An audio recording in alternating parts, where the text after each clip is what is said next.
where the palm trees sway. There's a special show to brighten up your day. From rockin' festivals to Broadway dreams, tune in with Bonnie G. It's a desert scene. The desert scene with Bonnie G. Meet the stars and feel the beat. From the Coachella Valley, it's the place to be. For all the culture, fun, and harmony. The desert scene, yeah, with Bonnie G. From Palm Springs, California, this is The Desert Scene, celebrating the arts, entertainment, and culture of the Coachella Valley and desert cities. Presented by the Mutual Broadcasting System, The Desert Scene spotlights local theater, music, comedy, festivals, and more. Now, here's your host, Bonnie G. Welcome to The Desert Scene. So happy to have you here today. And very happy to welcome to the show Gina Zollman, who's a friend of mine, wonderful singer-songwriter. Welcome to the show. Good to be here, Bonnie. So I know you've got a lot of recent good news, but I want to go back a little bit. So you started singing at age 6 at a PTA meeting, correct? Correct. We were learning about Japan, and I learned a song about the cherry blossom tree called Sakura. And apparently I nailed it because they recommended me to the PTA meeting, and I sang it in front of 600 people. Flawlessly, apparently, and without any stage fright. I'm amazed at that, age 6. That's pretty, most 6-year-olds, I think, would be a little nervous. So what, did you start in choirs after that? Yes, they test you. I could have gone into orchestra or choir, but I wanted to be more of a performance aspect, like choir. But I wrote plays too, and I wrote parodies. Okay. I wrote my first parody at age 9 to the tune of Yesterday. Wow. So was this in your genes? Anybody in your family also musical in that way? That's a very good question. The only thing that I know of is my dad was a singer in college, and I don't know if you remember the Jack Benny Show. Of course. But Dennis Day was the boy singer, and he sang in the same glee club as my dad. Wow. Okay. But that's the only connection. My mom said her aunt was a flapper. Okay. But I wouldn't say she was a professional flapper. Yeah. That was just the 20s. Yeah. But she didn't do vaudeville or anything. Right. So did you know at that age you were pretty sure this is where you were going to go career-wise? I was enamored of humorous songs. Okay. I grew up in a very funny home with 3 older brothers, and we had Mad Magazine every week, and we listened to the Smothers Brothers and Bill Cosby and Godfrey Cambridge and Alan Sherman and Tom Lehrer. Okay. And I memorized those songs. We had all the albums. I memorized all the Smothers Brothers. And I can sing you to this day, Don't Make Me, at least a dozen of Mad Magazine parodies. Okay. That's pretty impressive. Now, what did your family think about sort of that you were going to maybe pursue this career-wise? Bonnie, it was a very old-fashioned Republican home I grew up in, where my mother was traditional stay-at-home mom, and my dad was the breadwinner salesman, and my 3 older brothers were alpha males with their guns and their cars and their fishing and their hunting. And I played with dolls and had girlfriends, and we'd sing Dean Martin songs to our hairbrushes and stuff. Right. But I was always putting on shows and writing songs and singing, and I really wanted to be in show business.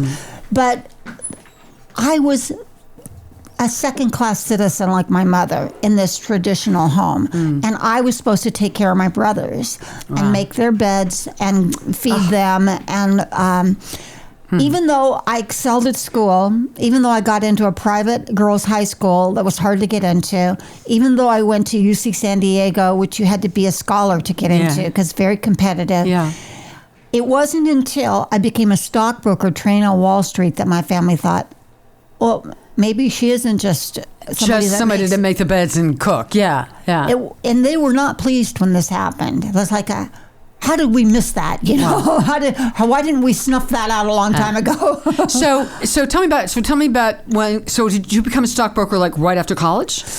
Well, I was in the singing groups in high school at the Catholic girls' school. I produced Oklahoma for us. My senior year, I was Aunt Eller with the Braces. Okay. And I did all the choirs. I was in opera. I studied opera, and I was a music minor. I was a linguistics major, so I speak about 4 languages, and I had Latin for 5 years. Okay. But the answer is, I thought, and this is a lot of people think this way, I didn't think I could go to Broadway. I was a little heavy set. I thought I looked like the girl next door. I didn't look like a beauty queen. And I thought, I don't have a chance. So I thought, what can I do? I said, I can do sales like my dad because I have a big personality. Yeah. What kind of sales? I said, well, you got to sell expensive things to rich people. Okay. So there were 3 jobs on the job board that fit that bill, and I got 2 of the 3. I got the jobs, and I asked my dad, which one should I pick? He said, do the stockbroker job. Yeah. So I was trained on Wall Street. It's kind of a big deal. Yeah. And I was very good at it, but it was corrupt, Bonnie. Yeah. I could go and write a novel about it. Yeah, I'm sure. So I want to make sure we get all this in. So you were very successful as a stockbroker. Yes. And then what was the turnaround? What got you back to performing? Well, I started hanging out at the comedy clubs. I worked for my dad's business as an executive after being a stockbroker. Okay. And that was horrible, but I did it. But I was going to the Improv every night. Okay.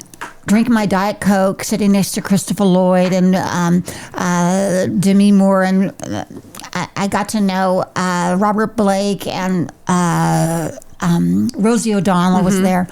Anyway, so I studied stand-up. Okay. And that transitioned to me doing cabaret because I wasn't convinced I had an act as a stand-up because I did characters. I said, well, how can I do characters? I said a cabaret show. Yeah. So I took a cabaret act show from a class at UCLA Extension from Shelley Markham, who's a big-time accompanist and well-known. And a year later, I did my first one-woman show in 1987, The PMS Poster Woman. She jokes, she sings, she bloats. Okay. And that was the start, and that was in 1987. And since then, I've done shows all over LA and Palm Springs mostly. I headlined at the Hollywood Roosevelt Cinema across from the Man's Chinese Theater on Hollywood Boulevard with my name in a 30-foot marquee, selling out Saturday nights, 3 shows, standing ovations. And that was the time I should have gone to New York. That was 1993. So why didn't you? My dad died. Oh, I'm sorry. And that was like the wind beneath my wings was gone. Yeah. And for the next 10 years, I just dwindled. I did weddings, or I did small performances here or there. Yeah. And I did under the radar things like, karaoke and awful piano bars in LA. But the idea that I could go to New York on my own, having been kind of this second-class princess, I did not have to earn money, Bonnie. I didn't know. How was I going to be a waitress or? Yeah. I had no idea how to do that. Yeah. And it wasn't until about 2005, 2004, I was going to turn 50.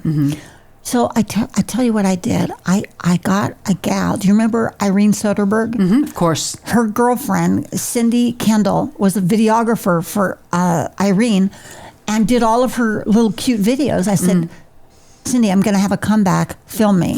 So for a year, we filmed second act, my comeback. Yeah. It was hilarious. Yeah. I did B-movie national anthem gigs. I had a church gig. Yeah. And I went to the gym and had a trainer. And I had this surgery to make myself look better. All of it's on film. I have 72 hours. Anyways, I could tell you the whole story of that. I still have the archival footage for the future third act because that film never got made. Yeah. But what it did was it reinvigorated me. And I've done shows since then. I did shows at the Arthur Newman. I did shows at the Gardenia. Yeah. I did Michelli's. I did Vitello's in Studio City. And each time would you say the visionary entrepreneur associated with venues like Tom Rolla and Michael Sterling and so on, what was the name of the fellow that was Clifford Bell? Clifford Bell, yes. These people really embraced me. And yet we know that all that can happen, and cabaret can be just a straight uphill climb. I want to get to, because I want to make sure we get this in here. So let's just jump a little bit to this CD, Gina Zollman Originals, and the Josie Award, and what's been happening lately. Well, I started doing songwriting about I would say about 4 years ago. And my final teacher, I had 5 teachers, the final teacher required me to put music to it. So I had about 80 songs at that point. So I put on a one-woman show about Anne Murray, and she always had original music.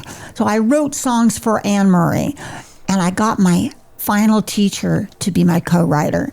He's a made man, songs with Rascal Flatts and Little Big Town, Sarah Evans. And these songs turned out great. We ended up pitching them to a publicist who got us to their record label that they represent, and we got signed. I did a show of the first 13 songs we wrote, and at that show, the sound person said I had a hit record. And the sound person recommended me to these people in Canada, and I got on the Canadian radio. Excellent. So that's been a year. I've had 4 songs on Canadian radio. My 5th one comes out. It's a Christmas song in December. And in the middle of this, the same publicist who really embraced me, and you can't invent the kind of enthusiasm they have for me. Yeah. They, unbeknownst to me, submitted me to a major competition called the Josie Awards. Called the Josie Awards, which is in Nashville. And I got into this elite group of 10 people nominated for Adult Contemporary. Now, I didn't win, but 86,000 people applied for these awards. So that was pretty big honor, yeah. Yeah, it was an honor to be there. I went on November 2nd. Yeah. And tell me about your writing process. When you sit, do you just have songs in your head all the time that just kind of rattle around in there? Well, one of my teachers was Mark Winkler, who's a jazz lyricist and performer. He's a big-time success. His first major breakthrough was he wrote a song for Liza Minnelli. And he's gotten over 250 of his songs recorded. And Mark said, think about song titles. They're so important. So I'm like making lists of song titles to tell you about my process all the time. And I think of something like recently, I thought of this title, Quit Quitting Me, for a country song. We wrote it. I love that. Yeah. We wrote it. Yeah. I thought of the song, I Miss Your Love. But when I wrote it, at the end of I Miss Your Love, because I had made a list song, and that's a type of song, a list song. Yeah. I said, and all of the above. And all of the above was so strong, I called the song All of the Above. So that's going to be on the next album. So to tell you the truth, the title is very important to me. Yeah, absolutely. And then I do a stream of consciousness like poem to start, just get all of my thoughts out about it. And then I'll copy that to another. I have an app. It's called Rhymer's Block. I'll copy that exact stream of consciousness and turn it into a song, verse, chorus, bridge, whatever. Yeah. And then I will ruminate about it and maybe rewrite it another time before I submit it to Kevin, who is now my number one co-writer. Yeah. And Kevin is a made man as a lyricist. He not only writes and produces the music, but he was a staff writer for Warner Chappell. He worked in Nashville for 12 years. So he's a lyricist. I'm a budding lyricist in comparison. So the other thing you do is you work with people who are better than you. Yes, that's always a good thing. Well, Gina Zollman Original, this is your first CD. Is this your only CD right now? No, the second one. The first CD was a culmination of everything I'd ever loved doing in cabaret. It's called Anywhere With You. Okay. And that was done at Capitol Records with a full studio musicians. The second album is me and Kevin only. Gina Zollman Originals. Now, where can people get this? On my website, ginazollman.com, and also Spotify. Okay. Excellent. Well, you're just rocking and rolling. My goodness gracious. And so this next song comes out at Christmas time? It's called New Favorite Christmas Song. And the guy that did the sheet music for me in Canada, Tom Arnson, does all my sheet music. He wrote me a private note. And this guy does all the famous Canadian people's music. He says, Gina, people are going to be singing this song in 100 years. Well, that's high praise. That's high praise. On that note, Gina Zollman, thank you so much. Best of luck. Congratulations on the award and on all your CDs. And I think we're going to be hearing a lot more from you in the near future. Really you, appreciate Bonnie. it. All right. If you enjoyed the show, please share it with your friends. And you can subscribe for free wherever you get your podcasts. Just hit the like and subscribe button. And we'll see you the next time on The Desert Scene. The Desert Scene with Bonnie G. Meet the stars and feel the beat. From the Coachella Valley, it's the place to be. For all the culture, fun, and harmony. The Desert Scene, yeah, with Bonnie G. The Desert Scene's where you belong with Mutual Broadcasting's Bonnie G. Just sing along. Just sing along.